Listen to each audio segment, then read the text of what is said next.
Good morning.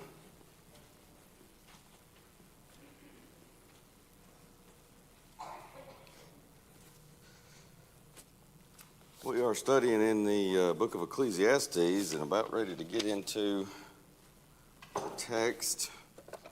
All right, let me see if I can.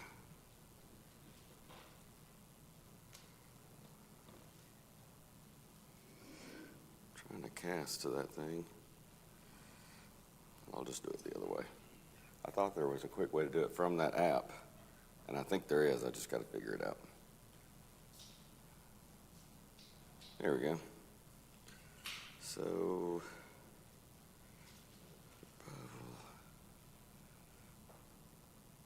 okay. And I think I will change this version to New King James. We can compare New King James and ESV. And then I got my analog version to the King James. Still learning to use this little casting app, but that's pretty neat. Can y'all see that in the back? You see that okay, Brother Steve, Brother Ronald? Okay.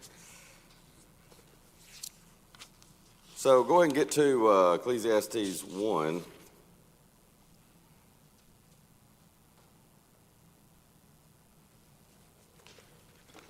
And then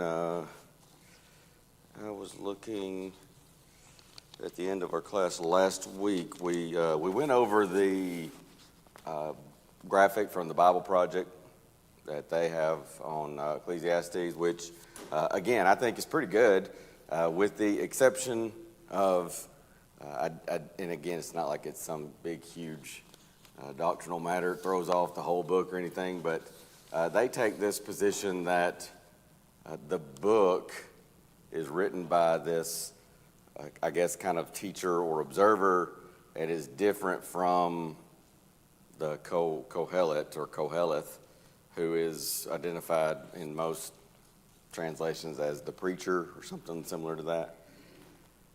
Again, it's not a huge deal, but I just, as I've studied it, I don't see that. I don't think that's the case. I think it's been Jewish tradition for years and years and years, and there's just no compelling evidence that I've seen to doubt it, that the book was written by Solomon and is describing his search for true meaning in life, happiness, but really beyond just happiness, but like real meaning, real joy, and it kind of him walking us through his process as he finally came to realize this is what life is all about. Fear God and keep his commandments. That is the essence of life. That's man's all. And again, I've said before, I still lean toward it. Adam Clark and his commentary, of course, those commentaries were written 18-something. But he takes the position, he is adamant. Solomon did not repent, and if he kind of almost like, to paraphrase, it's almost like he says, if he had repented, the Bible would have recorded it for us. And, he's nowhere listed in any kind of favorable light in the New Testament, which I think is, I don't know, I think that's a little bit debatable when Jesus talks about a greater than Solomon is here. He doesn't say anything negative about him. I don't know that I could say positive either, but anyway, Clark is very adamant about it. He thinks Solomon was lost and is lost. And he may be. I don't know that I could say for sure that he's not. But, to me, his big premise for that position is, if he had repented, we'd have record of it in Scripture. But here's my thing. If he wrote Ecclesiastes, and again, there's every evidence that he did. We looked at some of the arguments even the other way and saying that they don't mitigate against his writing this book. But if he did, would it not be evidence of his repentance when he comes to the end and says, here is the conclusion of the whole matter. Here's what life is all about. So, again, I think you could at least make a case that Ecclesiastes is, as Brother Cates put it to us in preaching school, an open letter of repentance by Solomon. The preacher, or Koheleth, however you want to, but again, remember this Hebrew word Koheleth it indicates a preacher, a teacher. Some people have even talked about it maybe in the form of a professor, but preacher or teacher is probably about the best rendering. Is somebody who's got an audience gathered and they're going to address them. But he describes, as we talked about last week, a great deal of life as like smoke, vapor, that Hebrew word hevel or hevel. It's like grasping at wind, grasping at smoke or the vapor or fog, we could even say. Specifically, a lot of the, and here's what's interesting that I didn't get to last week that I want to mention before we go to the actual text. A lot of the preacher or teacher's complaints, there are a lot of complaints throughout the book working up to the conclusion, which, here's a guy who's trying to live his life finding true meaning, true joy in booze, women, fame, money. So you're going to expect to find a lot of complaints because guess what? He's not going to come to true meaning, contentment through those things. So yeah, as he goes through that, you expect to find that. And so a lot of but here's what's interesting to me. A lot of the complaints are things that we would expect. For instance, vanity and debauchery, immoral type living, vanity and luxury and materialism, vanity and sexual activity, and on it goes. Those are the type of things that we would, we're all sitting there and we're going, yeah, I knew that, nothing new, no new information there. But the preacher also levels the same complaint at some surprising topics that might, and I think it's one of the reasons why people sometimes struggle with the book of Ecclesiastes, because they don't keep all this in perspective, and sometimes you run across a complaint against something that you kind of go, wait a minute, time out. And I think it's part of what also makes some people go, well, that can't be coming from Solomon. For instance, wisdom. There are times when he'll say wisdom is vanity. And it's like, you can see where somebody studying the book or reading the book might think, okay, well, this can't be Solomon because God told him to ask for whatever he wanted, and he asked for wisdom. And he writes all the Proverbs, and he wouldn't be saying wisdom is vanity. Or would he? Because wisdom didn't give him a right heart. Wisdom didn't make him fear God and keep his commandments. So you may be surprised to find that he'll say there's vanity in wisdom. He'll say there's vanity in marriage. Was he in favor of marriage? Well, I'd say he was. He had, 300 wives, 700 concubines? It might be the other way around. I tend to transpose those sometimes. But, and we understand a lot of those were political alliances, but there are times when he'll say marriage is vanity. Man has 300 wives, might be expected to say that. I guess we might say that's not necessarily unexpected. That's probably a full-time job just in and of itself. But again, it's the idea that trying to find your meaning in life just through marriage and partnership with someone to go through life with, wonderful thing, but you try to find your meaning in that, true contentment, it's not going to happen. Vanity and hard work. He's going to advocate hard work, does so throughout much of Proverbs. If you try to find meaning in life just through your job, good luck. It's not going to happen. Saving for the future. Is that a good thing? Yeah. Well, Proverbs has a lot to say about finances, and when we get to that section in our Wednesday night class, we'll talk about that. But again, if you think that your life's going to be wrapped up in how you save for the future, and that's when you get to that point, and a lot of times future just keeps getting pushed off, and the sad reality is sometimes future never comes. But even just assume you get to that point and you've got that nest egg saved, it's not going to give your life meaning. It's not going to make your life suddenly so full of value and can make you content. Also, giving to others. The Bible has so much to say about giving to others, including in the book of Proverbs. But again, in and of itself, it's not going to provide meaning and contentment in your life. So the preacher's complaints are, as you see with some of those, they're jarring, disturbing at times, but they are words of truth.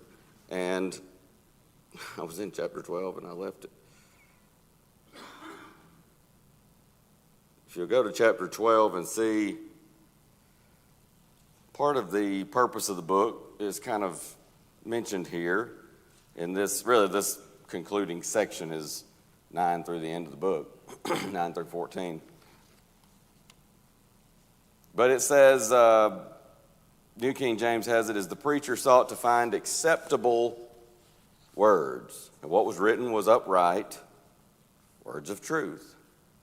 And as we talked about last week, he's going to say the words of the wise, they're like goads, and the words of scholars are like well-driven nails given by one shepherd. Well, the goad, has that sharp end on it. It's like on the end of a staff or something. And you can jab an animal, and it'll give them a little bit of pain, but it helps to get them going in the right direction.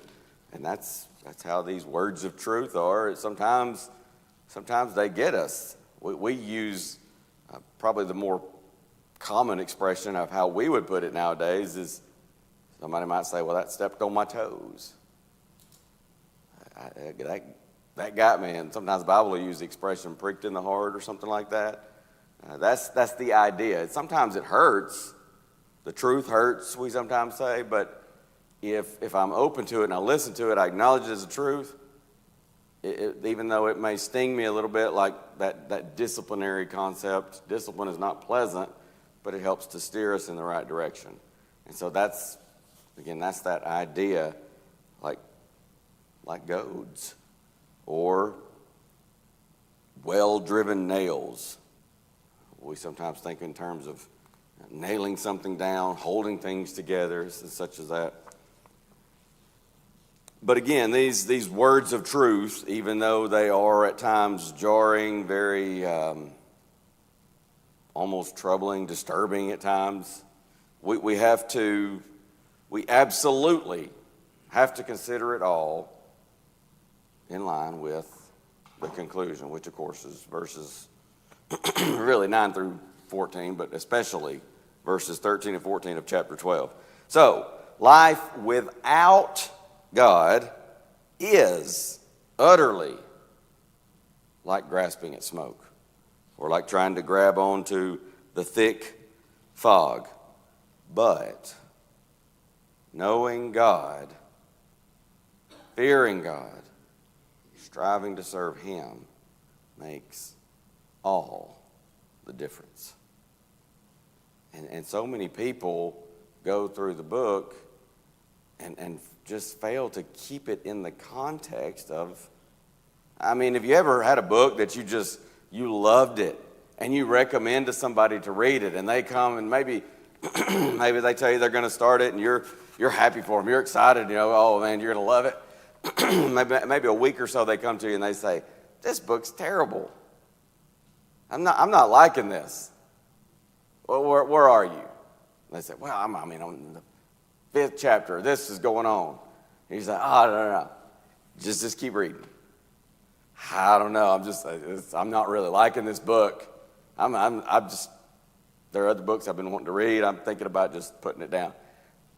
You say, trust me. Just keep reading. It gets better. I'm telling you. And maybe you talk them into keeping on. Sometimes that same person will come back and say, oh man, that book is amazing. And you've been there and you're like, yeah, I told you. Didn't I tell you? So sometimes it's just a matter, you got to keep reading. And that's how Ecclesiastes is. Sometimes people don't keep reading, and they're taking portions from chapter 1, 2, 3, and so on, without putting it in the context of the whole book, or else without factoring in that conclusion. So, meaning in life comes from God and moves us from vanity to purpose, from vanity to joy. And so we're invited to come along with the preacher as he works his way to this conclusion. I don't think, excuse me, I don't think I had ever, I'm not sure I'd ever run across this take on Ecclesiastes. I guess I had in so many words, maybe just not that spelled out. This fellow, Mark Copeland, in his, I don't know what I don't think I would even call it a commentary. I think it's just more of a study guide that he put online where he had taught through, or maybe preached through Ecclesiastes. And it's an interesting take to me, because what he's going to do, Solomon that is, as this guy puts it, is, now remember, Kohelet, it means teacher or preacher. Well, I touched on this last week. A lot of times a preacher will begin by some kind of a shocking statement. Something that really grabs the attention of the audience. And if nothing but for that shock value, they're locked in. And especially it happens sometimes when a speaker is trying to speak to an audience. It might be a very large audience who's very distracted. Maybe there's something going on, and it's, kind of becomes the elephant in the room or whatever. And, they may say something very shocking that kind of draws back in that audience or locks them in when he first gets up. Well, the teacher, the preacher in Ecclesiastes, he's addressing, there might not have been some immediate audience, but I'm not sure there ever was, as far as like this actually being a sermon. I think it was always meant to be a literary read sermon. But his audience would be, well, who would the audience be? It's humanity, right? People. Are people often distracted? Pulled this way, pulled that way? How can you, in a world so full of books, in fact, he's going to say that, within this book, of the making of many books, there's no end. There's a world so full of books, and you have something that you know is of value to put before your audience, to put before humanity. And all right, so how am I going to, and I'm not taking away from the inspiration part of this. The Holy Spirit can use the personality, and did use the personality of individual writers to do these things. But so if you're Solomon, you got this really important thing that it's life-changing advice. In fact, you know it because you lived it. You put this to the test, and you're thinking, man, if I could get that information out to people, how much heartache, how much sadness, grief, disappointment could I save people as they go through their lives if I could just get them to understand early on that your life, you need to fear God and keep His commandments. And so he's trying to think of that. People are distracted. Sometimes people will pick up a book and very quickly they put it down. And so that's where you see, let me get back over to chapter 1 here. That brings us to the text, because, just barely has he said the words of the preacher, the son of David, king in Jerusalem, that he launches into the sermon. Vanity of vanities, says the preacher. Vanity of vanities, all is vanity. And we mentioned this last week that, if a preacher got up and told you that everything in life was a waste of time, everything in your life is worthless, it's just like grasping for smoke, I think even now that would probably grab our attention. And so having grabbed his audience's attention, he's going to go through this. And I was noticing, just even reading a little bit more last night in James Burton Kaufman's commentary, it's odd to me, and I don't know, sometimes I think to myself, what am I missing here?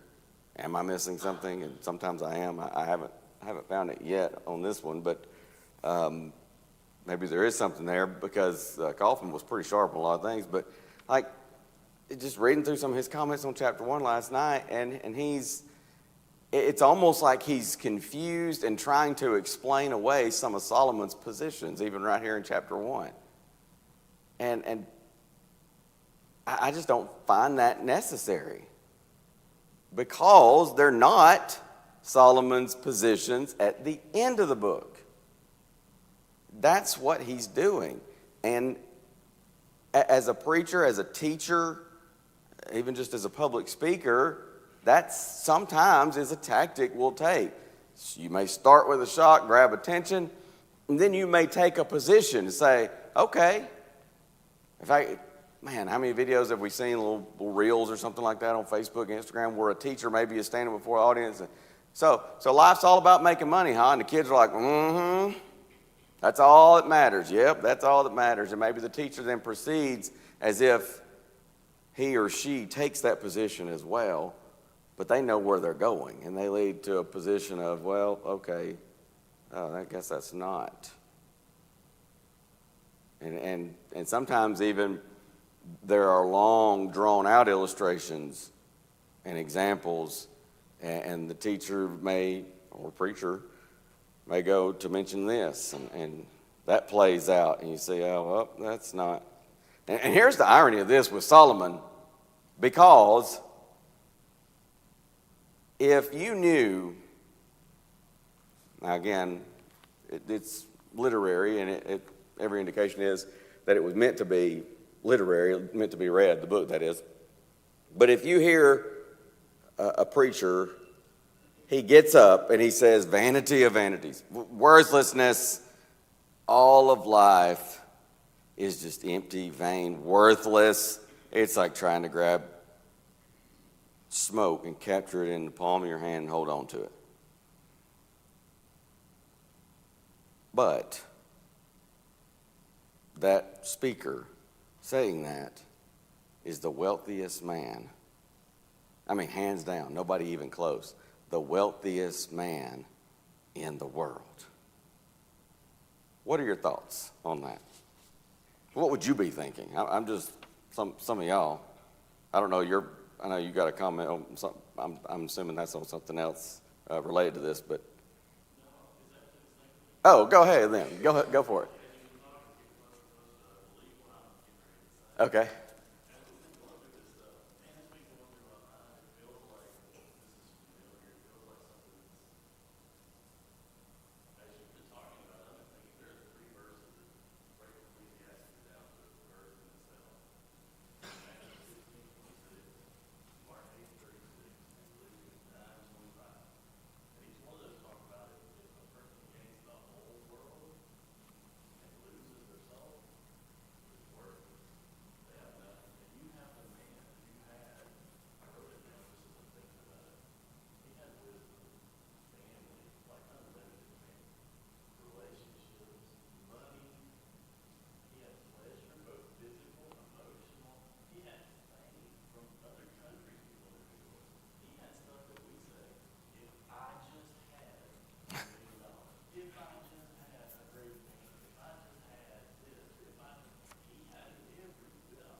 That is, I mean, that was exactly where I was going. So I don't care what Blake says. I think you're pretty sharp. But yeah, that's exactly where I was going with that, because I mean, a dude gets up and he is the wealthiest man in the world. There's no disputing it. And he says, look, happiness is not in riches. I mean, I don't know about you, but the temptation at least is to go, easy for you to say. Hey, look, y'all, true contentment, meaning in life, it's not in wisdom, says the man who's been given, miraculously given all the wisdom, more than anybody else in the world. Sure, Solomon. What else? Next, you're going to tell us happiness is not found in marriage or women. Well, actually, yeah, I am going to tell you that. Well, it's not found in material wealth, luxury. Easy for you to say, living in your palace. But it's almost as if, as Adam was pointing out, Solomon is saying, no, but listen to me, that's just it.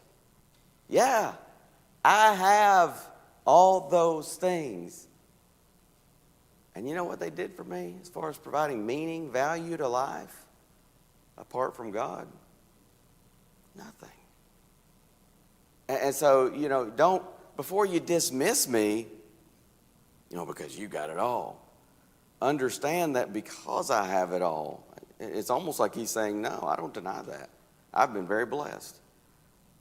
But because I have it all, I can tell you that, and again, Adam said it just exactly what I was going to go to.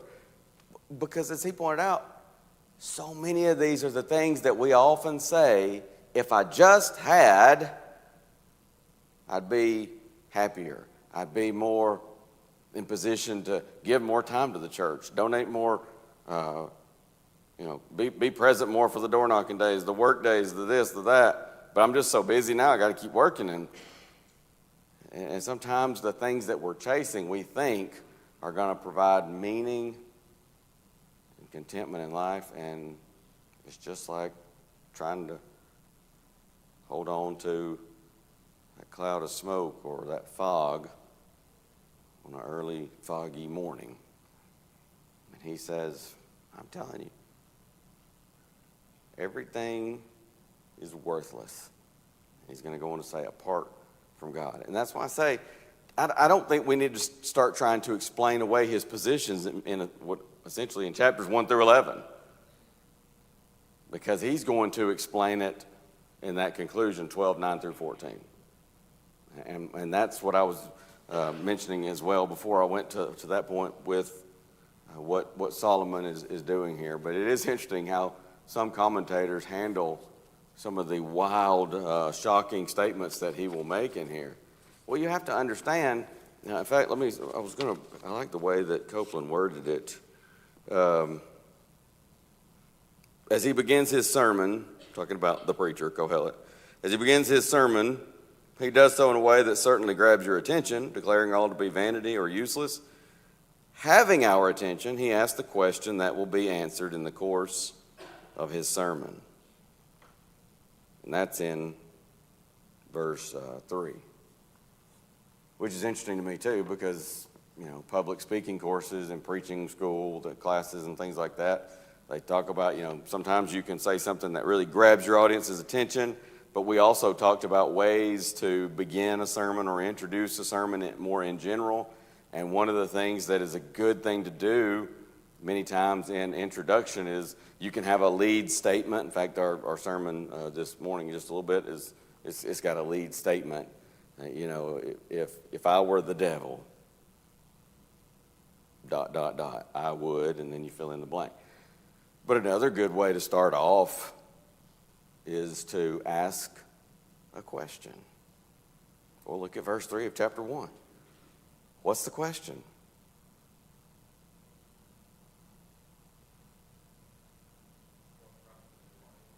What profit has a man from all his labor in which he toils under the sun? Yes, sir. Do you think this is coming, if this was written toward the end of his life, that it's coming from a perspective of him realizing that he had lost his focus, all that was given to him was given to him from God, and what his influence has done to the nation? Yeah, I don't think there's any question. Assuming it is Solomon, and again, I think there's compelling evidence. It would almost have to be right on the tail end of life. And he's realizing, thankfully, and I think he'd be the first to say he wished he'd realized it much sooner. But it's like, yeah, he's seen the effects. In fact, that's what, if you recall, one of the arguments against Solomon being the author, sometimes people will say, well, there are a few verses in there where it describes some social injustices and things like that. Well, people say, well, that's not Solomon. His kingdom was the zenith of Israel's glory days, which is true. But as his reign went on and he got caught up in that nonsense, marrying the foreign wives who turned his heart away from God, you would expect that. And especially in the lower levels of government, as he became more involved in having to tend to all those other issues, and you got in the lower levels that he's not going to be able to be, at least as hands-on. So, yeah, I think that, to your point, that will be the case. It's like he's seen some of the effects of the mistakes that he's made. But he does ask this question in verse 3 as if to say, what's the point? What's the point in everything? All his labor in which he toils under the sun is just another way of saying life. What's the point of life? Now, again, can you imagine? I think most of us probably, a guy gets up and says everything's worthless. What is even the point of this life? I mean, he'd have my attention. I'd be kind of like, whoa, this guy's had a bad week. But he's going to go on and he's going to answer that question. That's what the rest of the book is. But again, spoiler alert, because Adam and I were thinking along the same wavelength. But what does verse 3 remind you of? Does it not remind us of Jesus' question? Solomon asks, what profit has a man? Jesus asked, what profiteth a man? What profiteth it a man if he should gain the whole world and lose his own soul? Well, what shall a man give in exchange for his soul? I wonder if Jesus was thinking about Ecclesiastes 1:3 when he made that statement. Because were Solomon standing right there beside him, he could have shouted out and added, nothing. It is no profit. I had it all. And I'm here to tell you, what does it profit a man? Nothing, if you lose your soul. Not that we have to have Solomon to tell us that, but that's essentially what he's saying there in verse 3, a very similar idea, except he won't answer this question until much later on in the book. Then he's going to proceed to give a series here of cycles. And it's, in some ways, it's almost, I don't know, humorous probably isn't the right word I'm looking for, but it is interesting, and sometimes it feels a lot like life. I read the Macbeth quote in our first class this quarter. It kind of reminds us of that statement from Lady Macbeth. Just day after day after day, everything is just pointless, and it feels worthless. And that's kind of what the preacher's saying. He says, look, the sun rises, it goes down. Hastens right back to the place where it arose. And you know what happens tomorrow? If the Lord tarries, right over here in the east, the sun will come up. And throughout the day, it'll make its way over and it'll set in the west.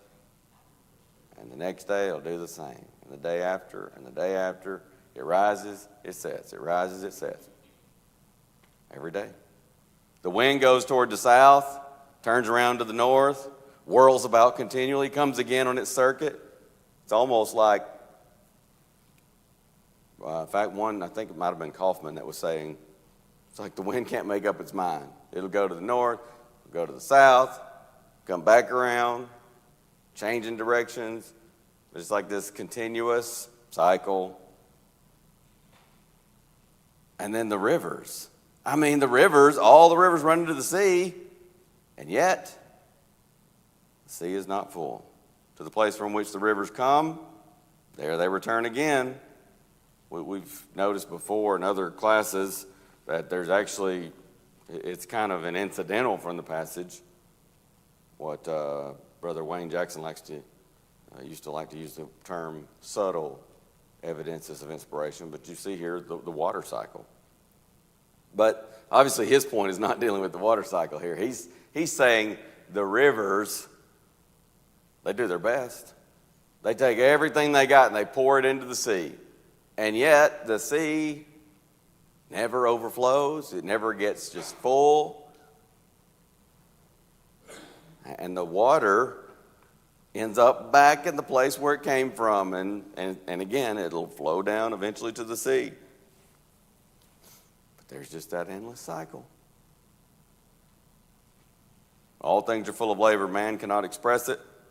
Eyes not satisfied with seeing, nor the ear filled with hearing. It's very similar to, I didn't write it down. This is always dangerous. Let me check myself. Proverbs 27, I think it is.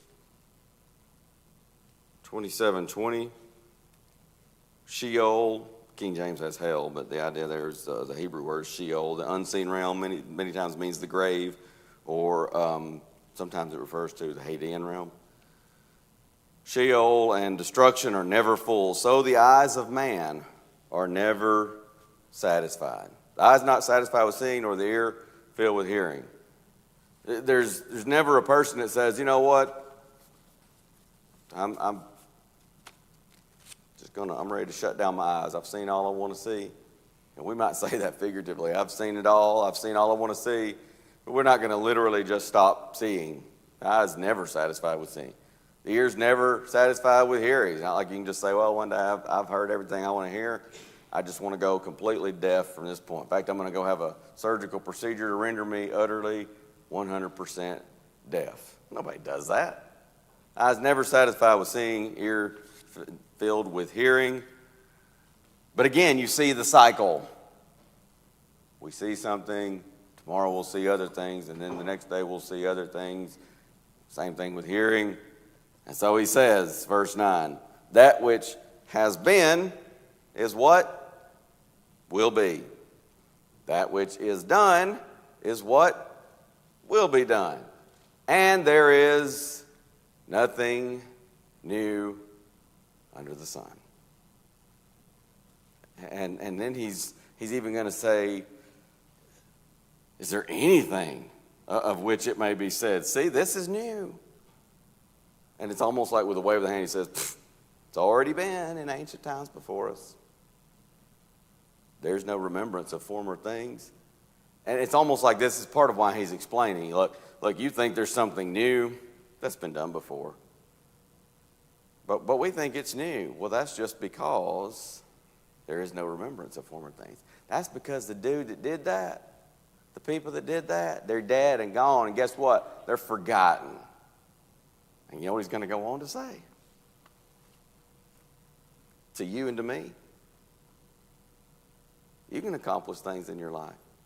You can do things. You can accumulate wealth. You can leave it to a son that you think is going to do great things with it. But it won't be long before you'll be forgotten too. And then what? Brother Guy in Woods, one of the sermons, I've preached it in a number of different places. I outlined it. I use a lot of folks' outlines and ideas, and I'm very thankful for a lot of good brethren for a lot of good ideas, including this morning's sermon. Brother Steve Higginbotham had shared an outline with me, but a lot of times I really will kind of use the skeleton, and it sort of gets me started. But Brother Guy in Woods has a sermon on Matthew 6:33. Seek ye first the kingdom of God and his righteousness, and all these things shall be added unto you. The object, the order, the obligation, the object, and the order. Those were his points. But it's such a tremendous sermon. It was preached years ago. I had a brother share it with me. He had dubbed it from cassette to CD. And But I do remember in the end of that sermon, he mentions, in 50 years, it is likely that most of us will be forgotten. He says 100, 200 years, people may not even know where we're buried. But he said this, when the time comes that men forget, will God remember me? Because God doesn't forget unless he chooses to do so. It's not like, there are times when we want to remember something, but we just forget. Things just slip through history, slip through our minds. He's not like that. He won't forget unless he chooses to do so. But as he goes on to say, Brother Woods in the conclusion there, he says, we determine that by how we live our lives here on this earth. When the time comes that men forget, will God remember? And so he says, everything that's been before is, there's nothing new under the sun. He said, it's happened before, you just don't remember it because there's no remembrance of former things. He's not trying to say every single thing. It's not like if we go back far enough in civilization, or maybe one day it's just waiting to be discovered in an archaeological find that they had PCs, Apple computers, whatever. We just haven't discovered it yet. He's not saying every single thing, but he's saying that the concepts, the ideas, that technological advances and things like that, those that have all happened before. But there's no remembrance of former things, nor will there be any remembrance of things that are to come by those who will come after. The sun rises, the sun sets. The rivers run to the ocean, it's not full. Water just goes right back to the beginning point, and it starts all over again. It's an endless cycle. This is one of those passages, if you look at verse 4, that Brother Kaufman went to great, I don't know if I'd say great lengths, but he went into an explanation trying to explain that Solomon is not trying to say that the world is going to abide forever and all this stuff. And I'm like, it's just, I don't know. I just don't understand that, because I think, to me, it seems kind of clear. He's not saying that. He's just saying it's an endless cycle. It happens. The sun rises, the sun sets. The water cycle is just continual. The wind's never going to reach a stopping point and say, okay, done, time to retire. And so nothing new under the sun. And so he's going to use all that, this endless cycle of life, and who can't relate to that and feel that? He's going to say, launch into this search for meaning, for contentment, for true joy in life. Don't forget, do not ever forget, he's leading us to that conclusion in 12:9 through 14. Thank y'all very much. We'll have a break before worship and pick up next week, Lord willing, with verse 12.